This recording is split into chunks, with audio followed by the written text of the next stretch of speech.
Remember after the shellacking, as Mr. Obama said he received during the last election a couple of weeks ago?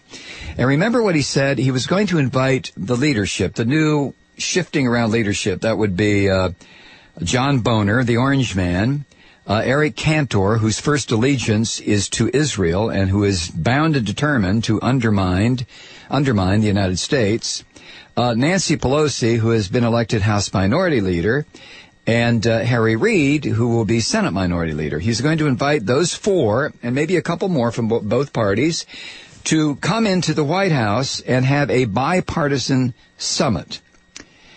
Well, he made the offer to these Republicans and Democrats, even though so many of us on the Democratic left said, "Oh, please, Jesus Christ, don't you get it yet, Mr. President?" Well, maybe he does now. They were supposed to show up yesterday, but only the Democrats came. The Republican leadership in the House and the Senate somehow couldn't find any time in their schedules to meet with the President of the United States. And as the New York Times says, if this is what cooperation and mutual respect is going to look like over the next 2 years, then settle in for more trench warfare and far less progress. Who's kidding whom? Did the New York Times editorial board, like President Obama, really think that these rancid son of a bitches who are determined to destroy this country, along with the help of the Rupert Murdoch terrorism organization, and people like Eric Cantor, whose first allegiance, stated by him, is to Israel, not the United States, and a half-wit cigarette chain-smoking orange man like John Boehner, along with Mitch McConnell, that somehow there was going to be working across the big divide. Did Mr. President really think that? Did the New York Times editorial board think that?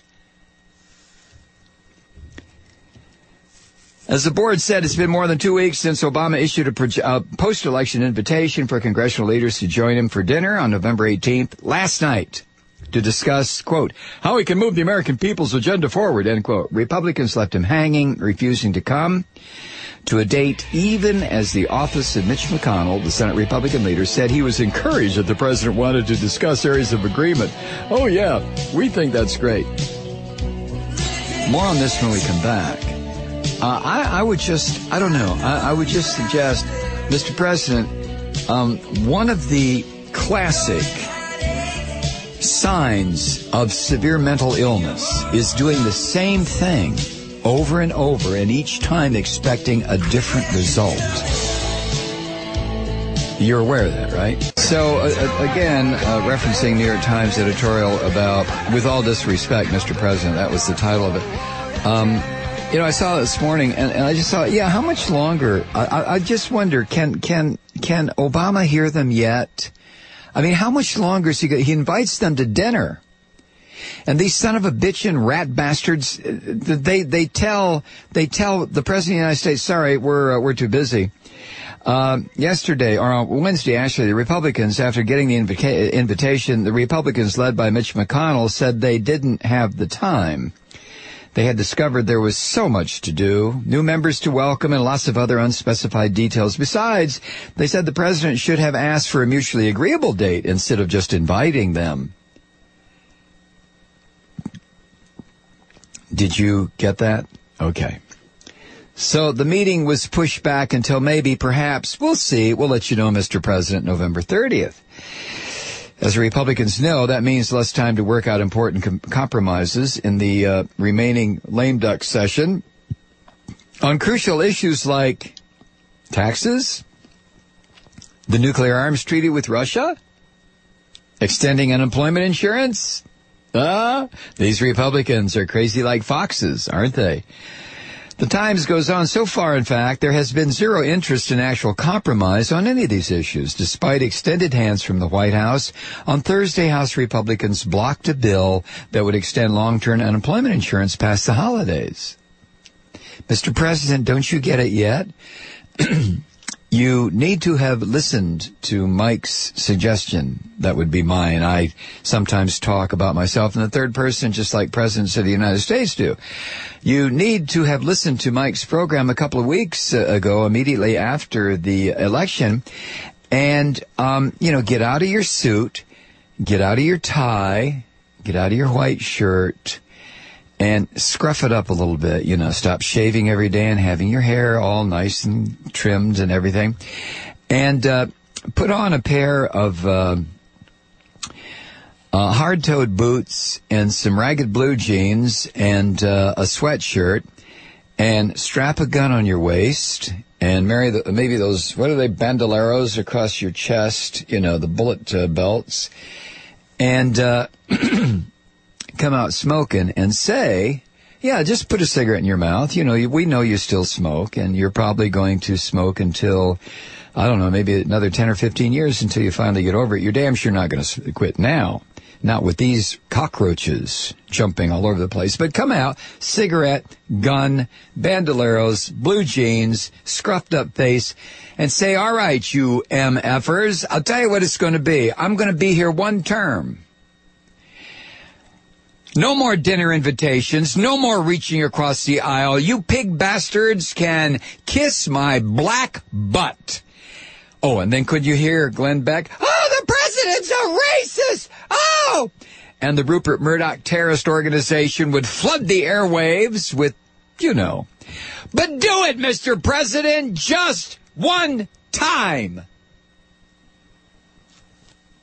You've got your place in history. You've got it. So why do you continue to offer the cockroaches a place at your table? Why?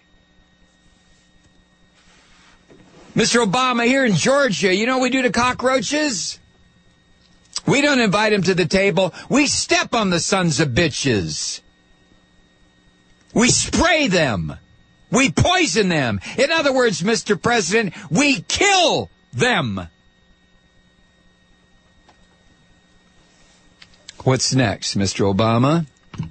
Are you going to offer the Republican leadership after they continue to smash your face? And the reason they're doing it, Mr. President, is not because you're a Democrat. It's because you are an African American to them. Look what they're doing to Michael Steele. Look what they did to Charles Rangel. Do you not get it yet? Where did you grow up? Was your life so insulated? Did you really believe that we lived in a post-racial society?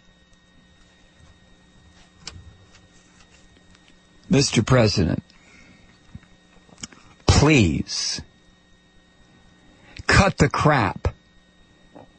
They tried to kill you literally. They're trying to kill you politically. They're trying to murder the United States of America. You have a broadcast terrorist organization working against you 24/7. You are not going to get anything. Why do you not understand that?